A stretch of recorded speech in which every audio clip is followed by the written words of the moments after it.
Okay, hey guys, welcome back. I'm back with another video. I'm posting these at different times, but I am like, all right, I'm ready to be done for the night.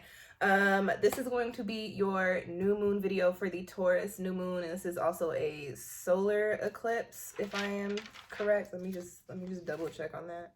No, I'm sorry. This is a solar eclipse.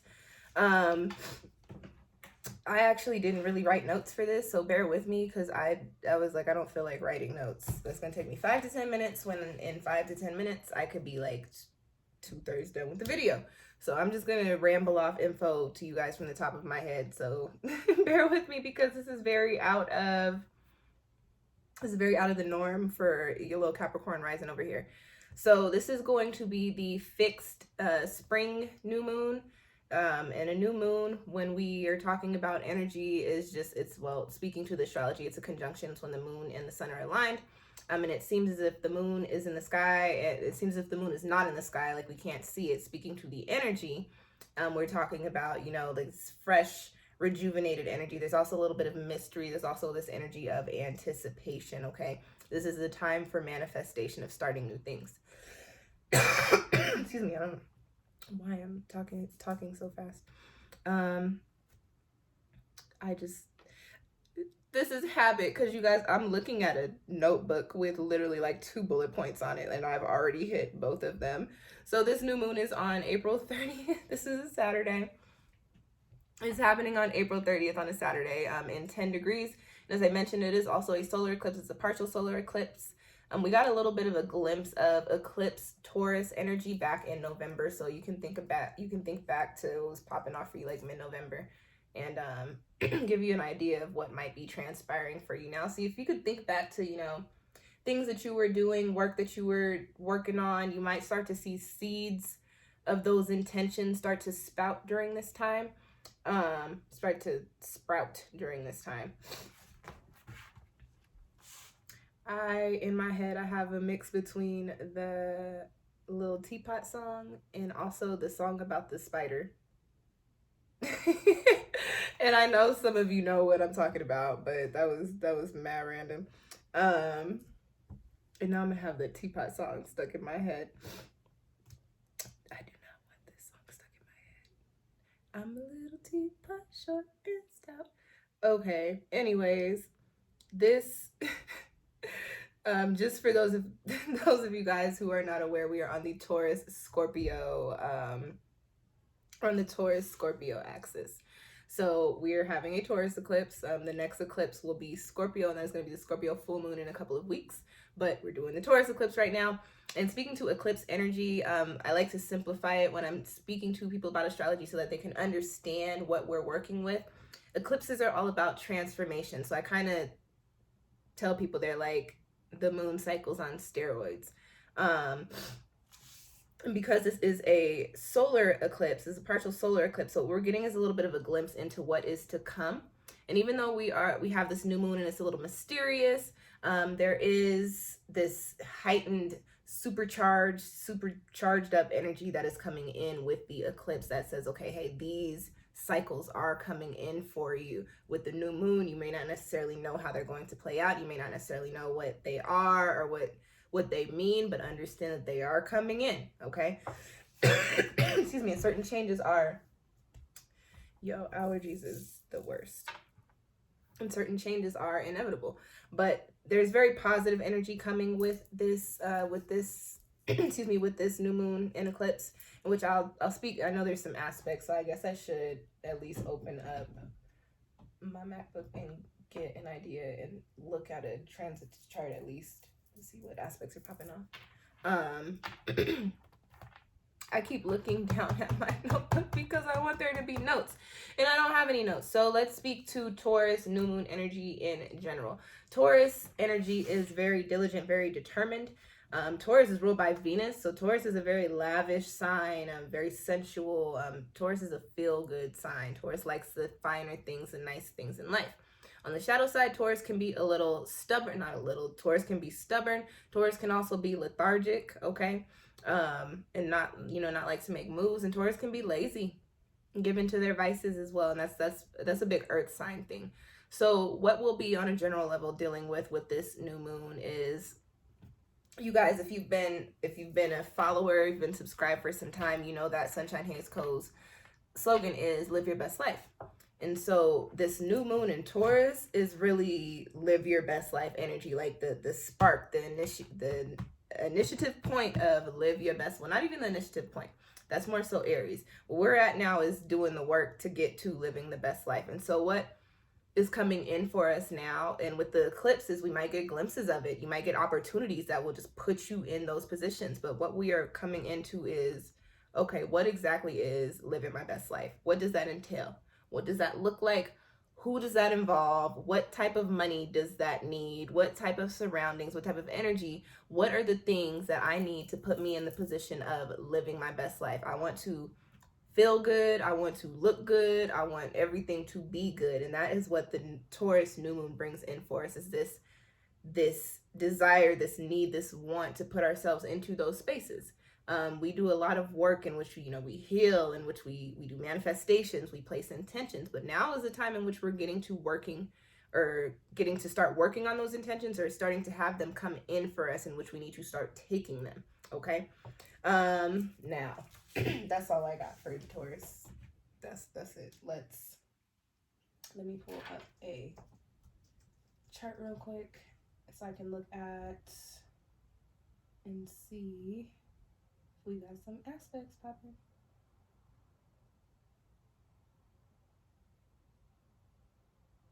There's excuse me. There's a sextile being made to Mars. So Mars is the planet of instinct, of our drive, of movement. It's an action planet. People call it the warrior planet, but I don't really like to. It is the warrior planet, but when I speak to Mars, this is more about the way that we make moves, what we're driven to do. And so this particular sextile, this is a sextile.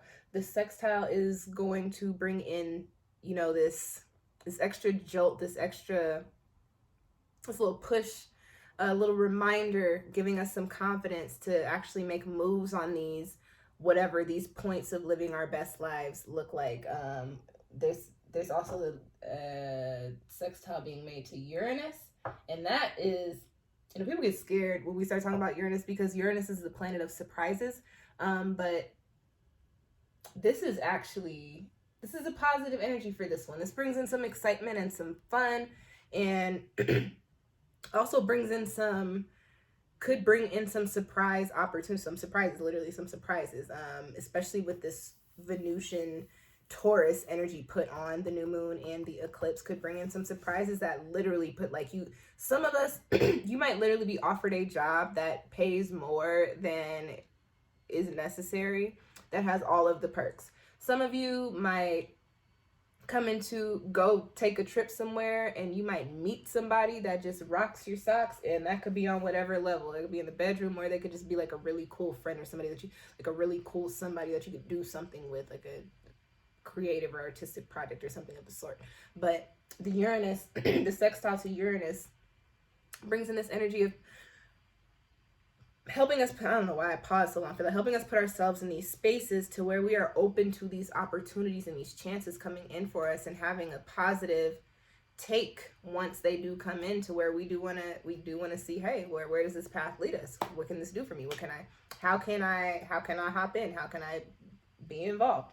And then there's also a conjunction, and I'm sorry, I was speaking to Uranus, but I was looking at Mars. So that last little point was Mars to Uranus. That's what I was talking about, being motivated. Sorry. And I was also speaking to Mars when I was talking about confidence. And now I'm gonna go back to Uranus, but I'm talking about the eclipse. Sorry, you guys, I'm talking about the eclipse in Uranus, and this is more of the new moon in eclipse to Uranus. This is more of a general one, and this one just gives us On the shadow side, because we're dealing with Taurus energy, so be mindful when these energies pop up, because there are going to be changes being presented to us during this time, because this is an eclipse. This is all about transformation and change. You may feel a little apprehensive and not want to see what it's about. Do not go against the grain here. This is a season of change. Make the changes. With this particular aspect that the eclipse and the moon make in conjunction to Uranus, this one is not a sextile, in conjunction to Uranus, there's just a little bit more excitement around the changes that are coming in. There's a little bit more of a positivity around the changes that are coming in, as opposed to hesitation. So changes that come in, allow them to come in. See where it takes you. Again, this is a season of change. We are in eclipse season, so whatever changes are happening are supposed to be happening. And because you've got this live your best life energy by way of the Taurus portion of the new moon, the changes are more than likely going to put you in a position to start at least building the foundation blocks of what your best life looks like and what that is, okay? What usually comes after that? Numerology. This moon is in 10 degrees. So that's 1 amplified by 0. And again, I'm just going to circle back around and make that very, very simple. We've got new beginnings, independence, new chapters opening, amplifying the energy of change, amplifying the energy of the new part of the new moon. This is happening on April 30th, which makes it a 13. It's a 4 day.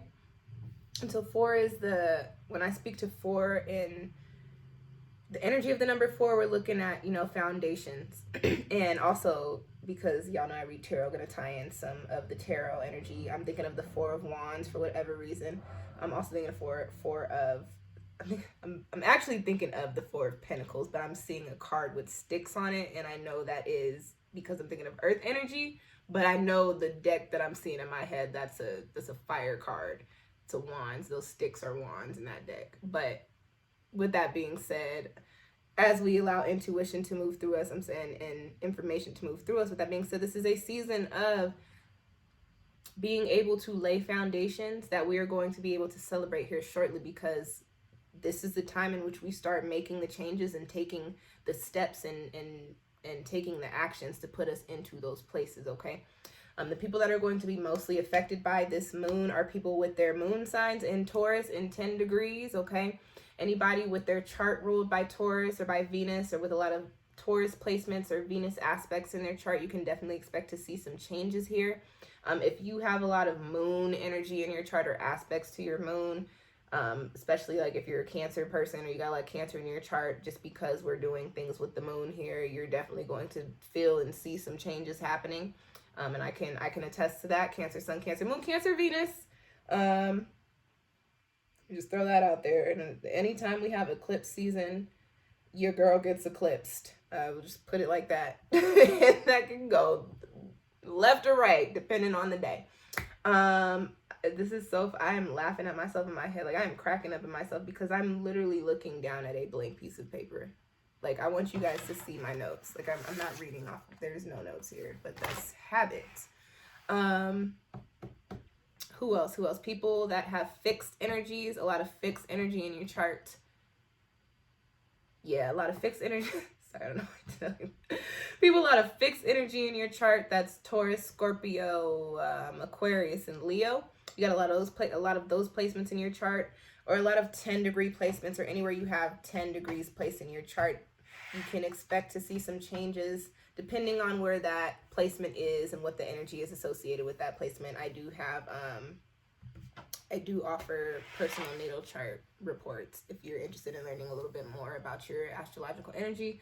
All that's linked down below in the description box. And because I don't have notes, I'm like, I hope I hit everything. I don't know if I did. So yeah, I'm about to wrap this up, you guys.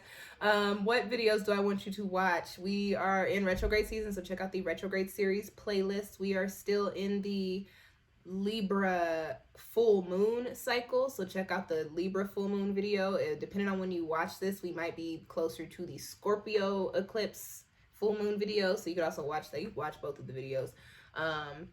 May tarot forecasts have not even been thought about yet, but I will think about them by the time that this video goes up. So they may or may not be up yet, but if they are, they'll be linked down in the description box. What else? I don't know, you guys. I got hella links down there. Click on the links because I have completely thrown myself off kilter with not having notes. But I think we did pretty well for not having notes. Like, I still kicked all the info to you guys. And that's all that matters, right? Thank you guys for tuning in. If you like this video, do me a favor, give me a little thumbs up. It does help push my video and help make it more visible. If you have any questions or comments, drop them down below. I do come on here like once a week and try to respond or reply to everybody. You got any astro friends, send them this video, especially if they are a Taurus or they got Taurus like in their big 3, or you know, they like astrology, send them this video. And subscribe if you like free I was gonna say if you like free shit, which is the basis, but that's not the sentence I was going for. If you like free astrology, I was mixing astrology and astrological information, but if you like free things related to astrology and spirituality and all of the things, click the subscribe button. I don't know why I said that like that. Click the subscribe button. And you guys, I gotta go because what I'm realizing is that I'm a Colorado girl, and so the whole time I've been thinking I'm hungry, I'm high. So it's just so funny. Anyways, whatever. Y'all know the spill. Subscribe to keep up with all the astrological info. I still gave you guys good info, even though it was a little scattered. And that's all I got for you guys. Thank you for tuning in. I will catch y'all next time.